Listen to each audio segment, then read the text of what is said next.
Welcome to the Burrow. A podcast where we discuss our favourite books and have a bit of a laugh. Hi, I'm Chloe. And I'm Megan.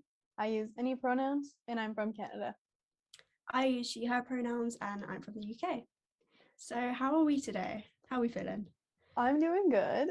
I mean, it's really early for me. I say this every time, but it is 8:55 a.m. and I need to immediately go to a get-together. You're very busy. Very busy today. And then right after that, I'm going to sell my books. So. Oh, yeah. Yeah, it's never in between. It's either like super early for you or like super late for me. Yeah, but we've been doing more recently, as in more early for me.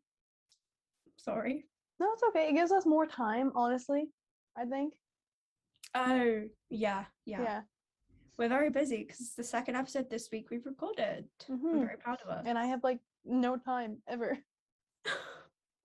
Yeah, because you've already started classes. I don't start till Monday. So for now, I'm just like, yeah, I'm calm, I'm good. Yeah. And then next week, I'll be like, oh, wow, yes. But on Monday, I don't start till 10, so. Okay. I probably won't be able to record an episode this week because every day I'm either working or I have school. That's so very unless we want to record during my 1 hour and a half break. I mean, no. We're good. We're prepping for the next episode. But we've already recorded 2. You know, we're ahead of the game. We are ahead of the game. We got this. That just reminded me of getting ahead of the game. That's what it reminded me of. Anyway, Okay. how are you? Oh my god, sorry. Ow, sorry, I just hit a spot on my head. I'm good. Although, like, the last day, like, I think yesterday and a bit the day before, do you know when you just, like, wake up in this weird mood where you're like, I want to do stuff, but I'm just in such a lazy mood that I get that. sit in my bed and just do nothing. That was me yesterday. I have to, like, force myself out of bed for that. That's why I text you and I'm like, make me get up. I only got out of my bed this morning at, like, 11:30. Oh my god. I wish. But I woke up at 9:30. So I was laying in my bed for 2 hours.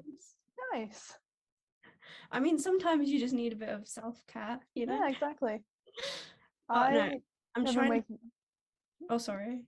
I've been waking up at like 7 o'clock each day, so. Oh. Or 7:30 more like it. Yeah. Yeah. But I'm going to try and be more productive after we finish recording. Okay. And do stuff. Do stuff, yay. Rather than just like sitting in my bed. Because my bed is so nice. So I just want to, yeah. Anyway, it's fine. Anyway, I have been, like, yesterday I was in a hyper work mood.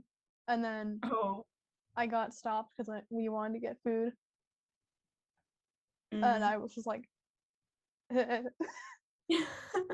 don't know what to do because my hyper brain was like, yeah, see, I find when I do stuff, like, I do it kind of to a point of like I could burn out, but then if I stop, I probably won't go back to it for the rest of the day. So I'm scared of. I'm like, I don't want to stop. It's like when I was doing like my exams and I do revision, I'd like sit at the table and do it for like 3 or 4 hours, which is like a lot. But like after that, I would probably eat food and then I'd like literally sit down for a couple hours and probably not even get back to it. Yeah. I would like bulk out, just do it in like a few hours so that it could be done. Because I feel like when I'm in my bed, I just feel like I'm not like in that mindset to do work. But like when I'm sitting at like a table or a desk, I don't know, it's weird. I just feel like more productive. I don't know, it's weird. I get that, yeah. I'm not sure if I'm supposed to do work for it. I think I'm supposed to start doing work for it.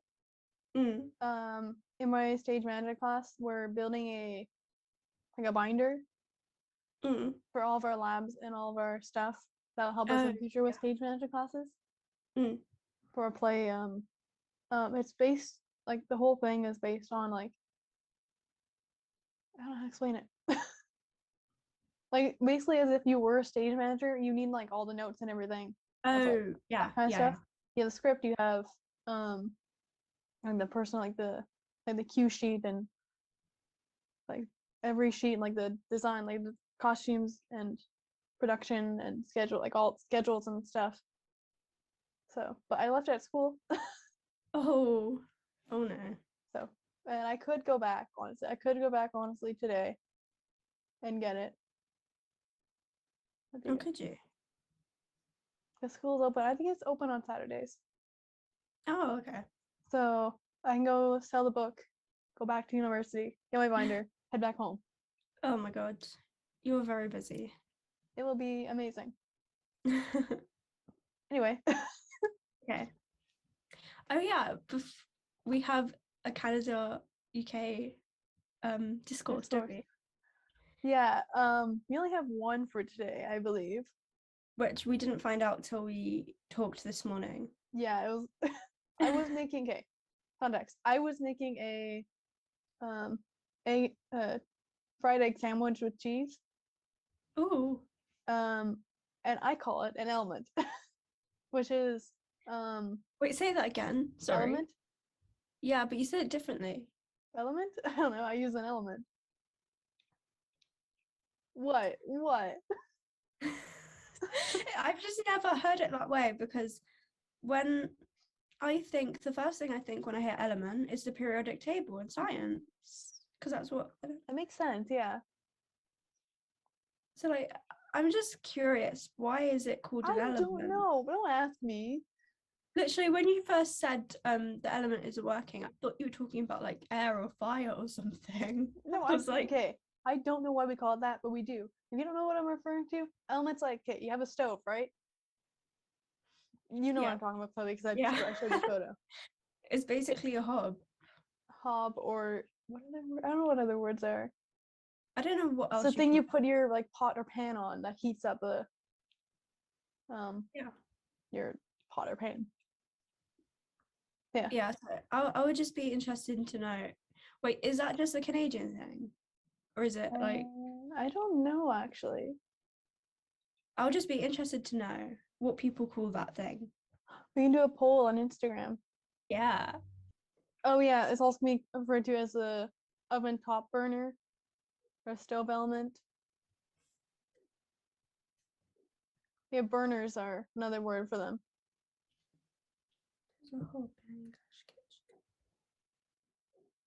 Like a heating element. And yeah, I don't know what other places use that word.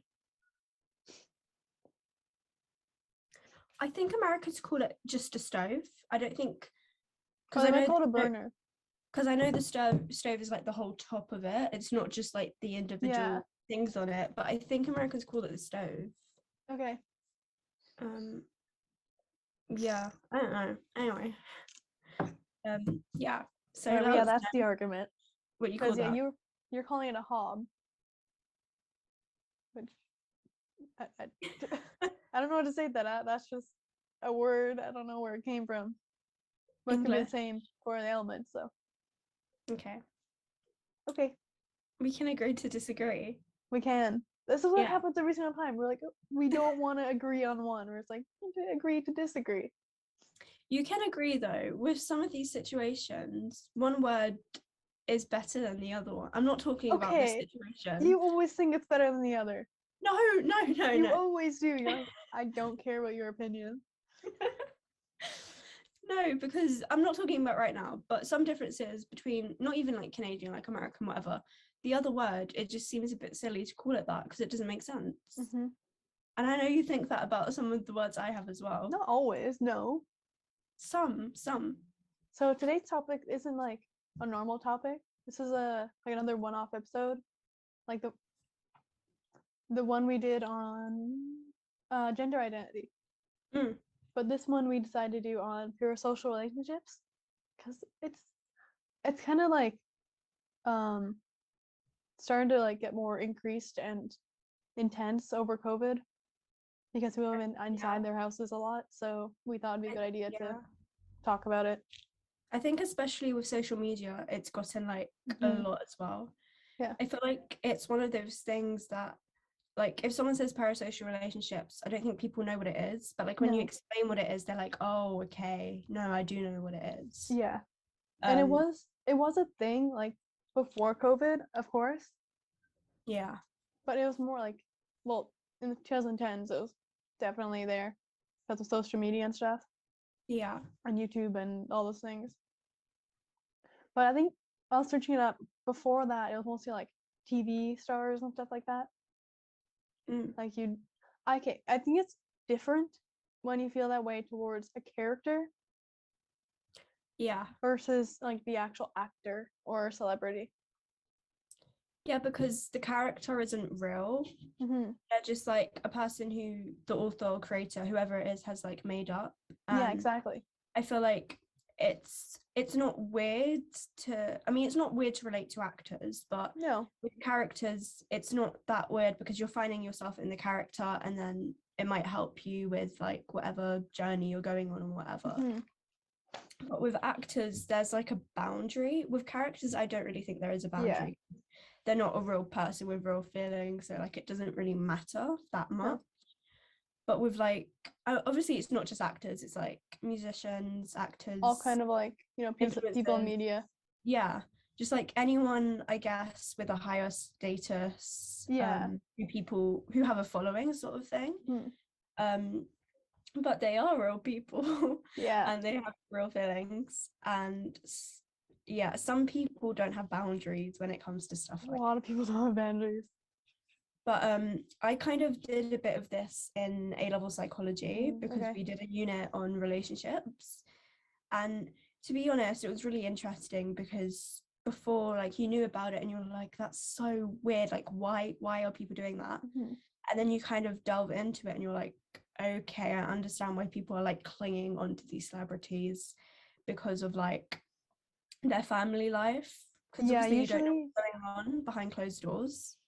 It usually happens with people, like sometimes not, but happens with people who are like lonely or they have other stuff happening in their real life that is like too much, or, you know, hurtful, like emotionally and psychologically. Like either like the person's like, if they're younger, getting bullied. Or they have a bad like home life. So they go online and find things like that they can relate to and feel comfortable and safe in that situation. But then it gets to a point where they feel like they're friends with celebrities, which brings me on to the definition that I found of parasocial relationships, which is a kind of psychological relationship experienced by an audience and their mediated encounters with performers, and also a form of social interaction where one party knows a lot about another, but the other party doesn't know anything. Yeah, they're like unaware of that person existing. Yeah, because exactly. Obviously they're not in their like social circle or anything. So when like fans go see like their idol or person they really admire at like, say, like meet and greets and stuff like that, they may feel like they're like friends or best friends with the person, but the person doesn't know them at all. Yeah, exactly. Yeah. So when I was kind of looking into it, because I'd done it a little bit before, and there's this kind of model that was made called the absorption addiction model in, I think, 2006. And it basically has 3 levels of celebrity worship. So the first one is kind of where everyone normally would be at, which is you kind of what is it? It's like entertainment. So like you're watching them to be entertained. If it's like TikTok, films, TV, music, like kind of that sort of thing. So you like kind of love them for like what they're doing, but not kind of on a personal level. That's kind of like the social level of you enjoying like the content that they've created. And then you have the second one, which is called intense personal, which kind of goes like a step up, which is where celebrities are like kind of seen as someone's like soulmate or friend, like you were saying, which obviously is where it gets like a little bit weirder and a lot like kind of reaching that dangerous level. So like people at this level kind of get an intense interest, so like they would literally be able to list you off their celebrities like favorite clothing, favorite food, like what they're doing, sort of like getting to the stalkerish level. And this is kind of typically teens who are obsessed with like every little detail that happens, so like they're just like kind of following every part of their life. And then you get the last level, which is called borderline pathological, which you can kind of get what that means and where the level's going.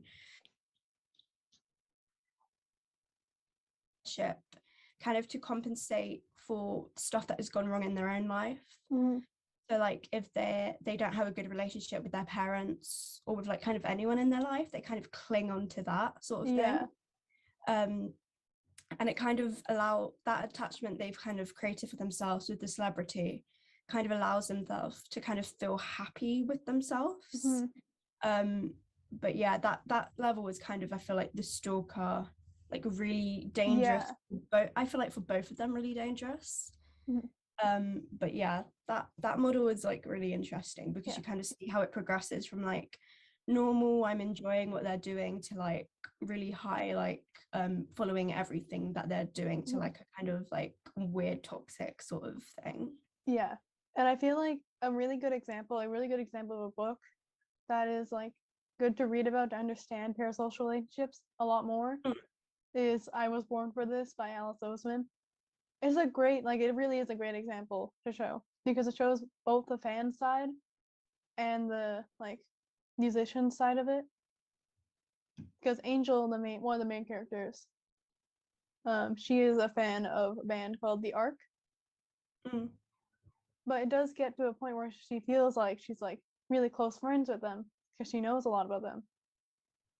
But in reality, they know nothing about her. I guess like near the end, like they do become friends in a way.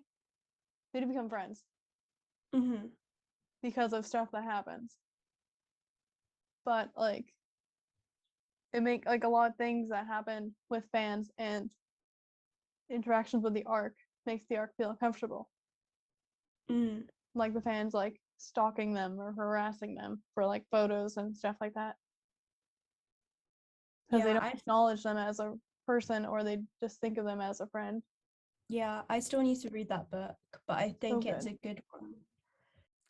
I don't know, what's the next thing you have written down that you want to say? I have a bit about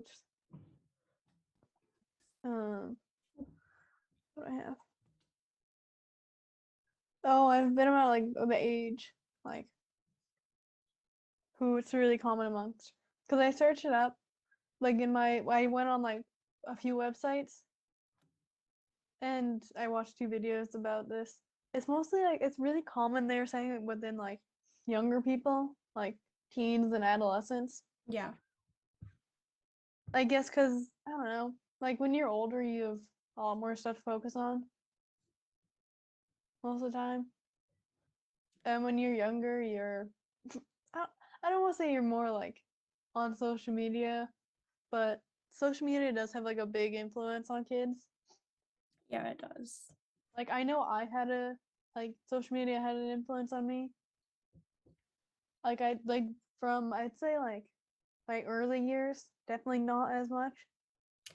Yeah, I was gonna say because like when I was younger, obviously like phones were a thing, but compared to now, like you see toddlers having like tablets and phones whilst they're like in restaurants and stuff. And like we just had conversations. We didn't get given stuff to shut us up. Do you know what I mean? I don't want to give shade, but I don't like when they do that. I know. No, I've seen it like a lot. Yeah. It kind of looks bad. I didn't have a phone till I started year 7, and the only reason why was so my mom could contact me, because obviously I was at school all day. Yeah. So if I needed something, I'd need to actually like contact her. But that's the only reason why. And it was such a bad phone, but I loved that phone so much. But I had like an iPod Touch until grade 10. Oh yeah, we had like a I think it was my sister's had like an iPod, but we all like shared it. And then my mom had like, you know, the really old iPods where you had to go like that on it to like choose the music. But yeah, I don't know. I think social media now, kids have it from like such a young age. I know. Like I remember even when I was 13, I had to like beg my mum for me to get Facebook because she didn't want me to get it. Facebook? I'm not joking. I never used Facebook. I never did. Because back then everyone was using it. And I was like, oh my God, I want Facebook. And then I finally got it, I think, when I was 13. But like now you're seeing like 10-year-olds on like Instagram and Twitter. And I'm like, yeah, no, social media is definitely like such a bigger influence, I think. Yeah. Well, I don't even think YouTube started until like YouTube was a big influence on me. Yeah, I used When to did watch like so many YouTubers. Origins? I'll say Origins because I don't know when it started. It's registered in 2005, but when did it get like popular? I think it was 2010, that era. Become popular. Mhm.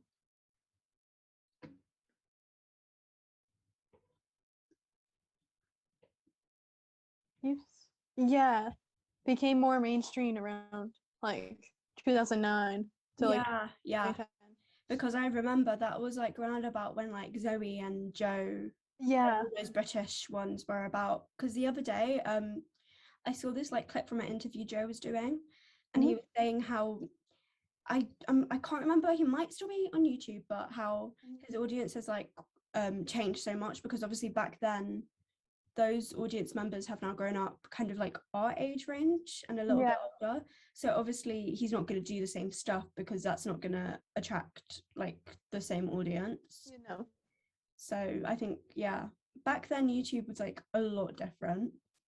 Well, I used to watch like I mentioned before, I used to watch Dan Bill a lot. Yeah. Dan Bill, Kick the PJ, like that kind of group. Mm. And I did watch Minecraft YouTubers who are also British.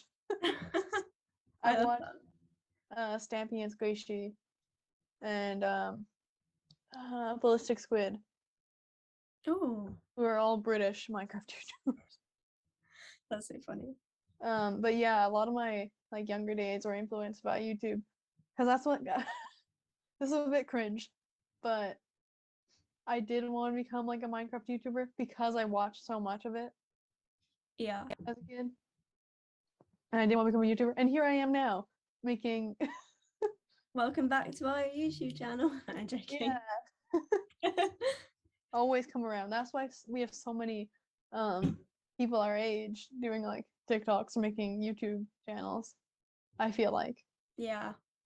because a lot of us were influenced by it as a kid.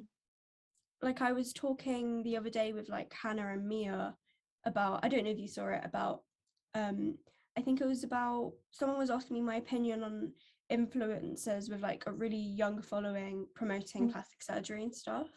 Yeah. I think is really interesting because if you have like a really big platform and you have a lot of young followers, Yeah. you want to be like promoting the right I'm not saying plastic surgery isn't the right thing, but I mean like in general, you want to be like promoting issues that people need to be knowing about and stuff.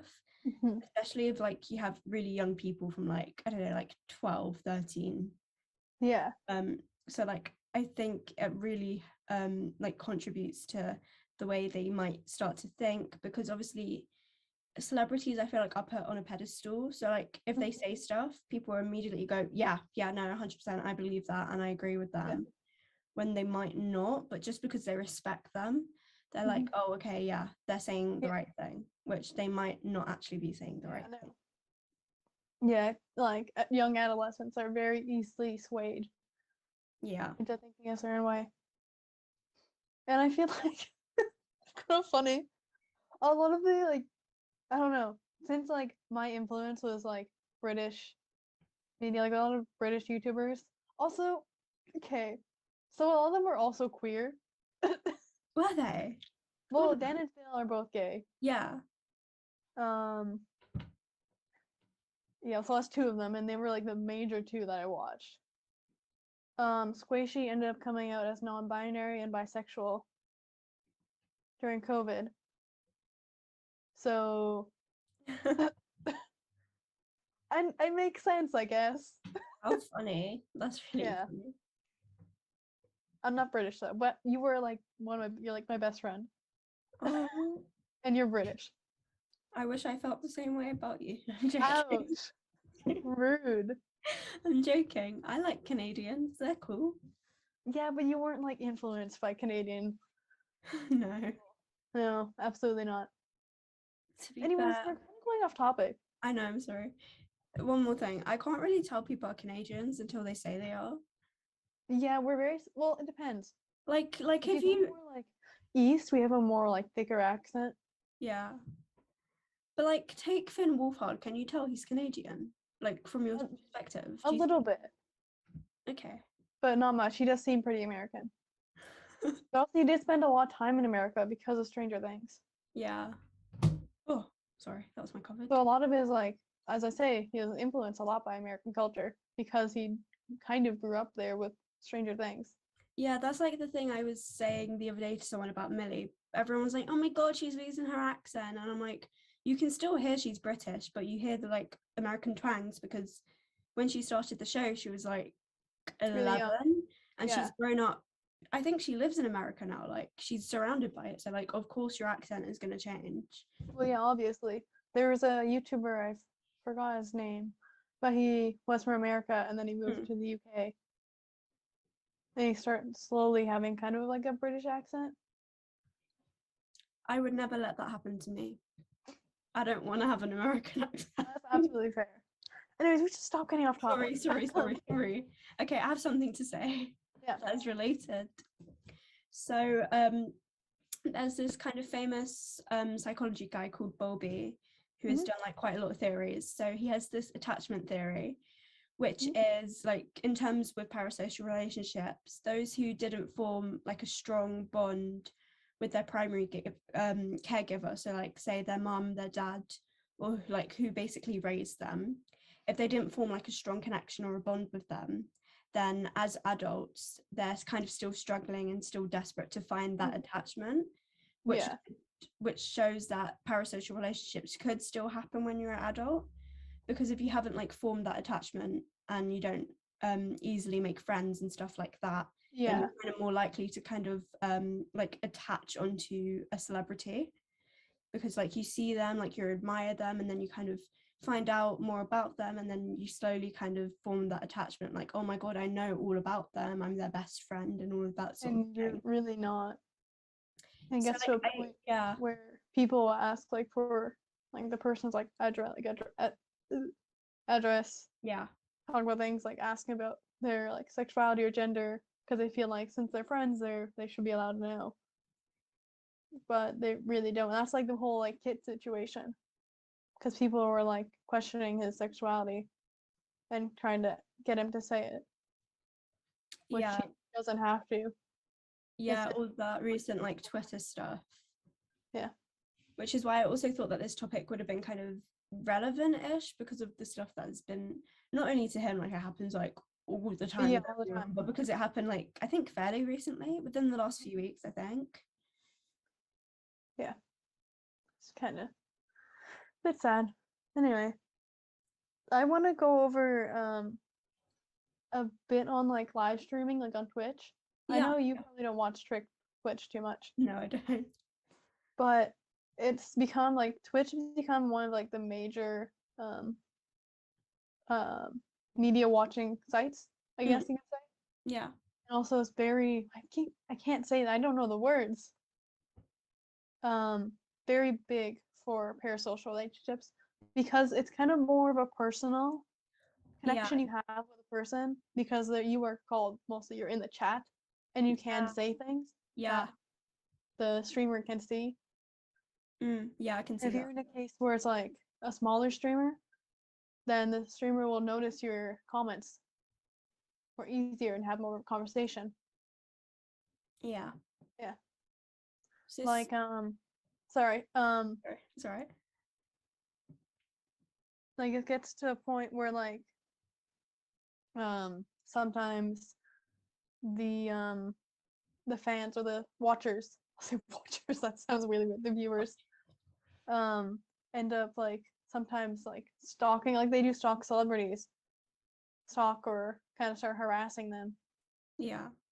Like there's a streamer called Pokimane, and she was saying how she was getting stalked and harassed by some of her viewers, and it made her really uncomfortable.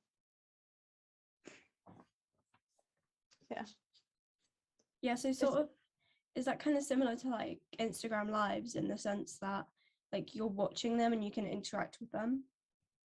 Yeah, sort of. That sort of same thing, And also your point of like the different levels. I'll watch a video, but they mentioned that as well. some streamers try to keep it like kind of the entertainment level. Yeah. Because you can keep it at the entertainment level if you just kind of I don't know. There's one person in particular who doesn't have a camera there, the camera on. So it's just kind of used for people, maybe have it in the background or something. Yeah. Playing. And they can watch the screen as entertainment. But then some people treat it as like, oh, they can see the person. So like, I don't know. It's kind of like you're on a one-on-one call with them, I guess. Yeah, I feel like it's a hard kind of balance because some celebrities like to kind of what's it called? Be kind of not like personal, but kind of like talk to their fans and stuff. Yeah, exactly. Which like probably like 90% of the time it's fine, but then you have like that 10% minority who kind of either ruin it or like go over the boundaries that they've set. Yeah, they take it too far. Yeah, exactly. That's what I have. Mm-hmm. But like sometimes it can be okay if both like you and the content creator, like whoever you're watching or you see on media, understands the situation. Both of you understand what situation you're in and Yeah. you both feel comfortable with it. Yeah. But if it's a case where like the viewer, for example, kind of goes a bit too far to make it uncomfortable for the creator, it's very toxic.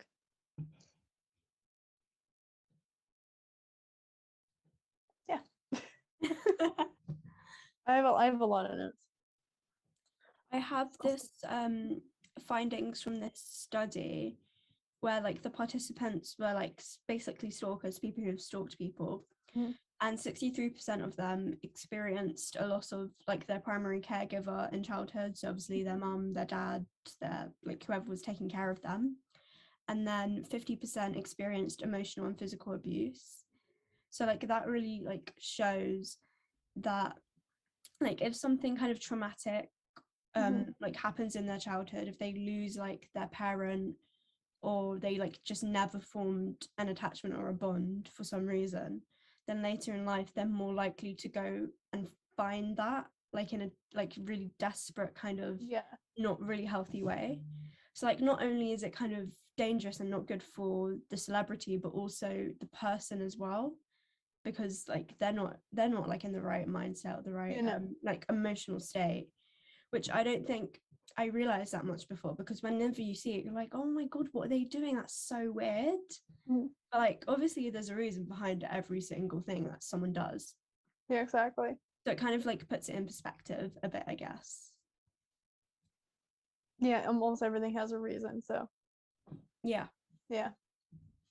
and like there's kind of that like mentality that was created with parasocial relationships, the the I'm not like other girls mentality. Sorry. I know, but that's like it, like that phrase, like saying kind of makes sense towards parasocial relationships and for like live streaming or anything, because the viewer may think that they're special and they'll, you know, they'll end up having a relationship with the creator or the artist or whatever. Just because maybe they interact on like, you know, Twitter more about the person, or they interact on the streams more or anything like that. They feel like they're unique or different. And it's like you're just like I know we all want to live the main character aesthetic, but you can't take it that far. No. Yeah, like if I comment or like tweet someone and they reply, I'm like, oh my god, they replied, and I'm like, oh, that's so cool. But that's kind of as far as I go with it. I don't understand like the nice feeling of like, I don't know, someone you really admire like commenting on something, or someone like replying to your comment, whoever it is. Yeah. But then like if it gets kind of beyond that, where you kind of from that you're like, oh my god, they notice me, oh my god, they love me, they know who I am, which isn't true at all, because they just like they have how many followers and you're just one of them. And yeah, that you're sounds one really of like 1,000. that sounds really sad, but it is true. Mhm. Also, sorry, should I move? Because are you seeing the sun on my face? I'm seeing the glow, yeah. If See, you want to move, you can. I could have prevented that if my blinds didn't break. I'm so sorry. It's not your fault. Mhm. I feel like it's like slowly creeping up my face. Also, another like I want to say name or something like label that has been created, especially over COVID with the parasocial relationship sort of thing, is a simp. Like we joke about it. We joke about it a lot. Is it a legit like thing? Like Kind of, yeah. oh. People take it too far Oh. where they're like simping for this person. And they want to get the attention so bad of whoever it is. Which is like everything really in parasocial relationships. The viewer or the one person on one side wants to get the attention of the other side. Yeah. Yeah. Sorry. I'm a ball of sunshine. Yay. Makes my hair look nice. It does. Makes your hair look amazing. Oh, thanks. My light makes me look really white. Do you see that? No blinds and Uh-oh. light. You need that natural light anyway. It's true. I don't have a window in my room at home, so it's nice to actually have light.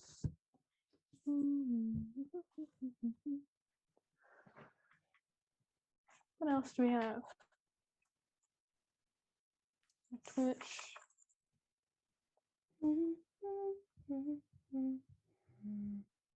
Oh, there's also another point. I did a lot on like Twitch and stuff. But so there's an option on Twitch where you can donate like money to the streamers. Oh, yeah, I know about that, I think. Yeah. Sometimes the streamers put the money towards like charities. Yeah. Or some of them use it for themselves. Like I was watching a streamer and a YouTuber called, what's his name? His name on YouTube was Asmon Gold. And he was saying how like he gets donations, but he uses it mostly for himself to like help like his life and living. Yeah. And like, what if like he was saying what if like, his parents got cancer, his parents got like injured, or he got cancer or things like that. Yeah. He could use the money to help his family because I believe he lived in the States, so it's very expensive. Like healthcare is very expensive. Yeah. What I know. So using the money he gets from streams, he'll save it for, important situations in his life. Which is like it's a good idea. Yeah. Not to, Yeah, if you're struggling, and especially because if you're in a country that you have to pay for healthcare, yeah, like if you don't have the money for that, like that can be really hard. exactly. But anyway, yeah. I don't donate personally because one, I don't like to spend money. I think for some situations, if it's like a charity, like the thing that said like for the t-shirt. Oh, yeah. Yeah, absolutely. Yeah, the cause is amazing. Also, I love the t-shirt. I love the t-shirt. It's amazing. Yeah, I wanted to get one. You can still do it. I mean, he restarted the I thought it campaign. ended already though. Did it end already again? I don't know. Because he created a new campaign for it. I know, but I'm also waiting because I told you about my student loan, how I got the wrong thing. Oh yeah, yeah. But I've got so I got my student loan in yesterday, but I basically uploaded a form to my account that takes like 11 days to process. So like I really don't want to spend anything until I get the full amount, so I know how much I actually have. Also, because I have to pay my rent, and the money I have now doesn't even cover my rent. So okay, that's fun. But yeah. Okay, let me say something. Yeah. Let me say some. Oh, sorry. There we go. So I feel like this kind of relates to parasocial relationships in the sense that there's a fixation generally to label celebrities, not like necessarily their sexual orientation, but that is like one of them. Yeah. So like say you are in a parasocial relationship, you're like fixated on a celebrity, then you have kind of, I guess, this what's it called when you're jealous? Fuck, what's it called? Give me a minute.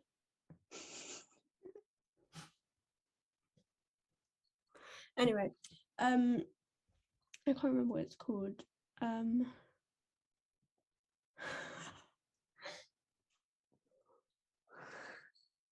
Give me a minute. Oh no. Okay, I'll make it quick. Okay. When you're like fixated on a celebrity, you kind of like whenever they get involved with someone or something happens in their life, Oh yes, I feel yes. like that person feels kind of, I guess, protective and kind of this jealousy, envy. So there is kind of like a need to label them or be like, oh, this celebrity is mine, they can't date anyone, which is like Yeah, that completely whole thing. absurd. I want to Yeah. say that's more like maybe better now, but it's really not. Yeah, see, I'm not sure.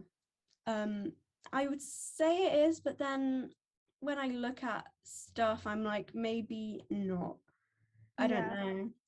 And it's not even necessarily people who are like obsessed with them to that level. It's just like people just want to label them in general and just like, I don't know, like put them in a box or whatever. Do you know what I mean? And it's that brings back the whole parasocial relationship. You feel as if like you and said person are in a relationship together. Yeah. So And they're then like, yeah. you're jealous when they get in a relationship with someone else. And they're like completely unaware of it. Yeah. So like it could like even reach that level where you're sending hate to not the celebrity, but like the person they're with. Yeah, the partner. But then it's just like super damaging. And that kind of ruins a lot of relationships the person has with Yeah. people.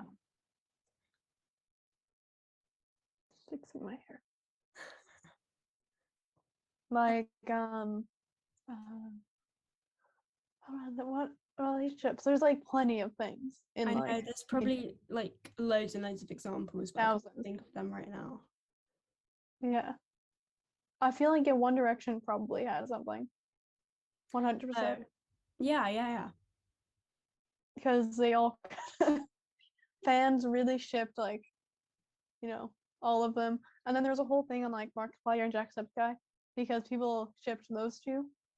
Yeah.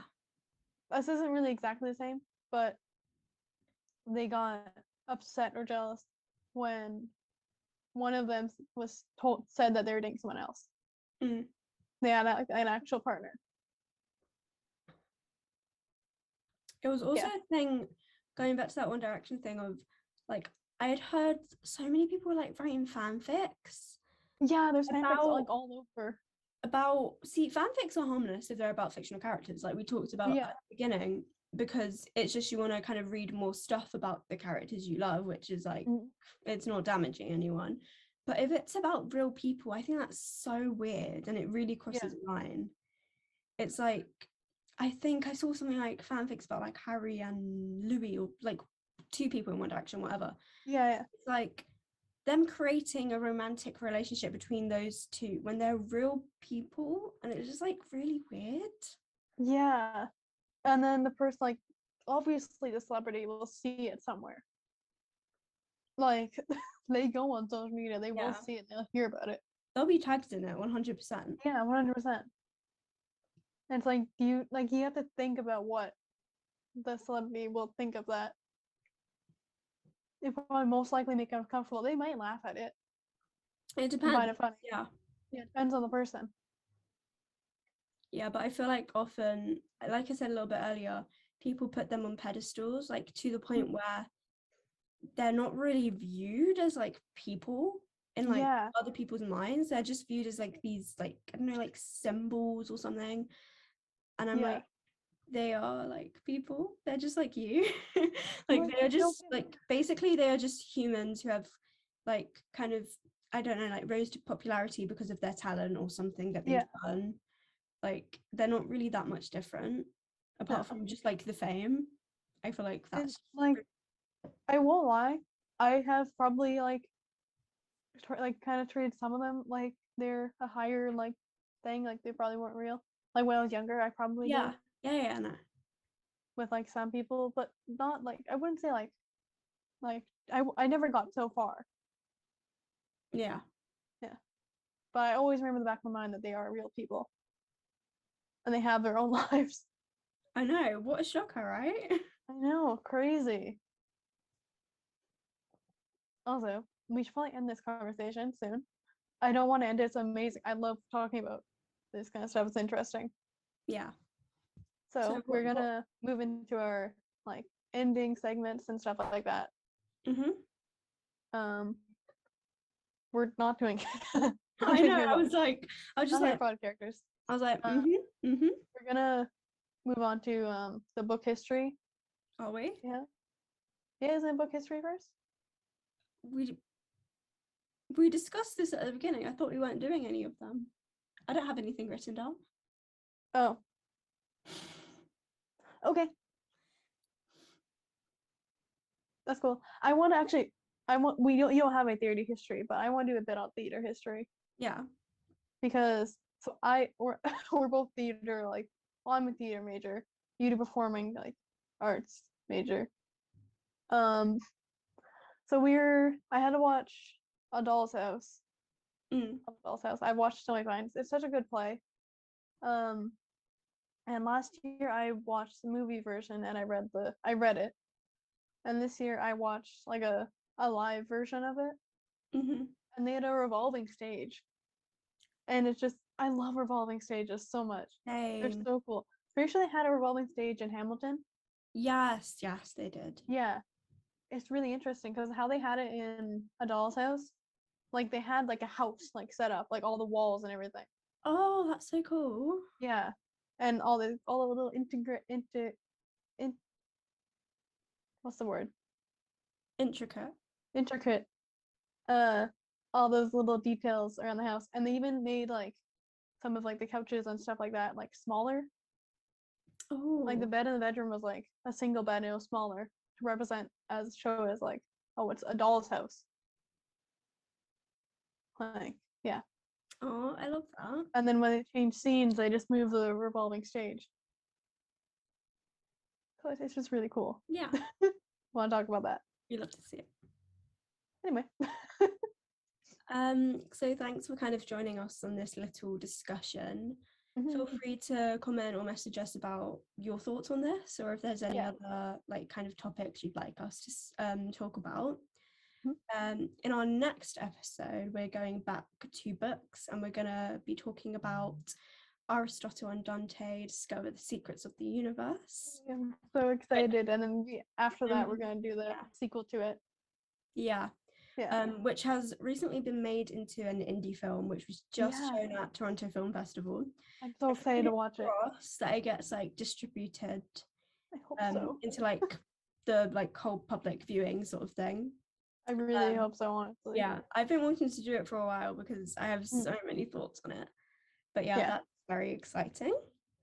Also, I want to mention because I watched two YouTubers talk about parasocial stuff, Yeah. parasocial relationships, and I want to promote them. I'll tag their channels afterward in the like ending of the video and in the description. Okay. Yeah. The first one I mentioned earlier was Aswan Gold, and then the other one I don't know the YouTuber's name, but the title of the video was the parasocial problem with live streaming, and I'll mention them later.